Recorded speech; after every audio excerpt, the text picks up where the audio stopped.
Hi, I'm Cora Staunton and I played with Mayo and I won the All-Ireland in 99, 2000, 2002 and 2003.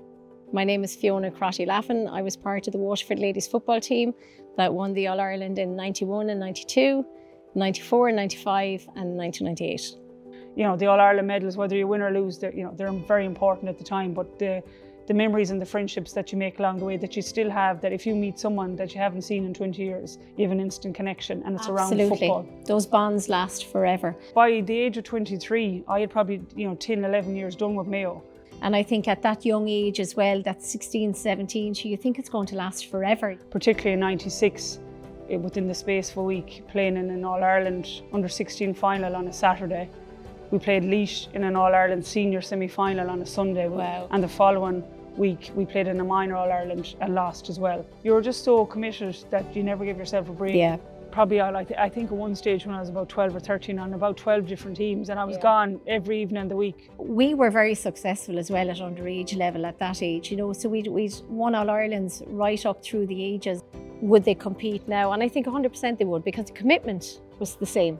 You still had to give that huge commitment. I think they'd be well fit for the game now, and even they'd be still stars of the game. 99, 2000 I think was the last time that Waterford were in an All-Ireland final, kind of coming to the end of an era, I suppose, for Waterford. And the early 90s we were quite successful, I suppose, winning 4 in the early 90s. You're the team that everyone wants to beat. Us making a final in 99 was something that shouldn't really have happened, I suppose. Chris Heffernan and probably Diana Hoare are oldest players in 99, and they were 23, 24. It was your first All-Ireland, it was my last one.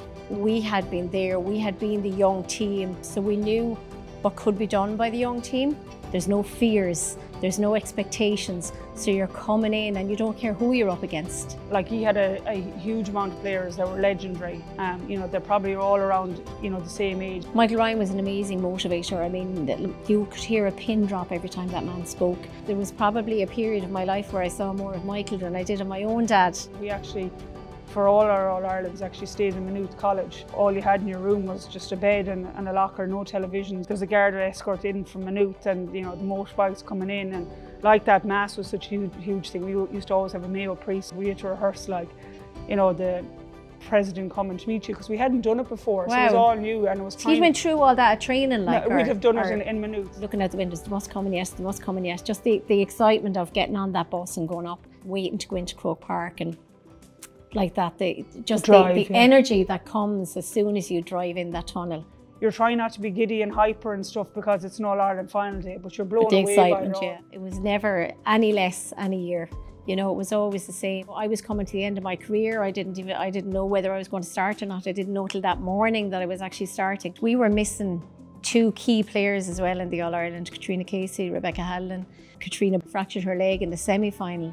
So the week before the All-Ireland final, in a kind of A versus B match, went to pick up a ball, and actually a club mate of mine, Claire Egan, came in, and whatever way she hit me, I knew straight away I'd done damage, and was told broken collarbone. I was just gutted, couldn't lift my hand left or right or over my head. I definitely had a couple of dark days in between that for sure, and I'd lost my mom probably just a year previous to that, so life hadn't been easy kind of in that period of time. To think that you start an All-Ireland final with a broken collarbone, you knew you were never going to play.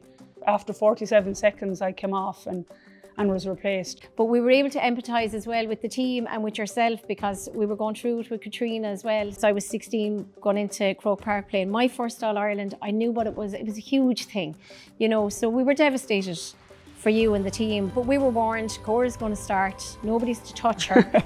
Probably the next 59 minutes were torturous to watch. I think it's fitting that the two of us should be sitting here chatting about it, because I watched most of the game as well, even though I was on the pitch.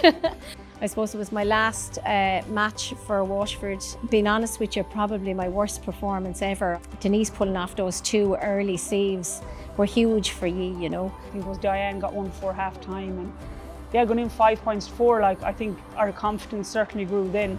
At about 8 minutes to go, there was only 2 points in it. Yeah. And then you took off again, and we just didn't have any answer to you. It's that kind of couple of minutes after the All-Ireland final, that no matter what you do in life afterwards, it's very hard to get that feeling for that kind of, it's probably 3 or 4 minutes, and it's just so special. It's like every bit of hard work that you've done right throughout your career is finally being rewarded. And it's relief, it's satisfaction, it's elation. There's so many feelings and emotions going through you. It's like an out-of-body experience. I think there's something very special about your first All-Ireland as well. And I think if you're saying 15,000 at that, I think our first All-Ireland in '91, there was probably 5, you know. But to us, it was a huge crowd. I think one of my favourite memories of ladies football is standing in Croke Park for the national anthem.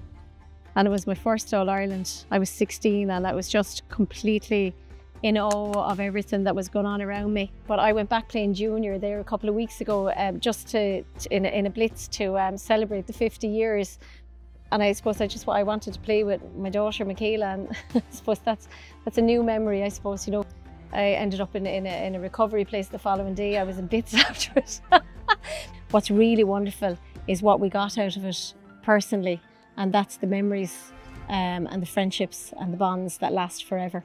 It's been brilliant, but it's still there to grow, and I think, you know, it grows by people coming out and supporting it. Players train so hard for so long, you know, and it's not just 9 months of the year, it's 9 or 10 months every year. I've come up with my daughter, and she's 15 now, and we've been coming up every single year since she was 2.